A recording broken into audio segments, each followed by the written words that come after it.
আসসালামু আলাইকুম রহমতুল্লাহ। কেমন আছেন সবাই? দর্শক শ্রোতা বন্ধুরা, আজকে আবার হাজির হলাম আমাদের ব্রাদার্স পোল্ট্রি হ্যাচারির উৎপাদিত বাচ্চা নিয়ে। আমি একটা কথাই বলতে চাই যে ব্রাদার্স পোল্ট্রি হ্যাচারি কেন সেরা? দেখেন আমাদের বাচ্চার কোয়ালিটিগুলো দেখেন, সবগুলোই এ গ্রেডের বাচ্চা এবং সবগুলো হচ্ছে খাকি ক্যাম্পেল 100%। অনেকে বলে যে খাকি ক্যাম্পেল আমি কিভাবে চিনবো? খাকি ক্যাম্পেল মূলত টোটাল গা হবে হচ্ছে আপনার লালচে কালার। দেখেন একটা বাচ্চাও আপনি ভিন্ন কালার পাবেন না, সবগুলোই হচ্ছে খাকি ক্যাম্পেল।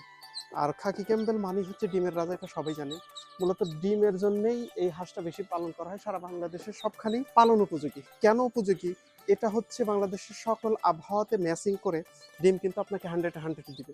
সুতরাং এই মুহূর্তে যারা বাচ্চা নেওয়ার কথা ভাবছেন, ডিমের হাঁস করবেন অথবা মাংসের হাঁস করবেন, তারা অবশ্যই কিন্তু আমাদের ব্রাদার্স পোল্ট্রি হ্যাচারিতে এসে এই যে বাচ্চাগুলো দেখে তারপরে ক্রয় করতে পারবে। সুতরাং আর দেরি না করে খামারের চিন্তা ভাবনা যারা করছেন, অতি দ্রুত আমাদের ব্রাদার্স পোল্ট্রি হ্যাচারিতে এসে যোগাযোগ করুন। ধন্যবাদ।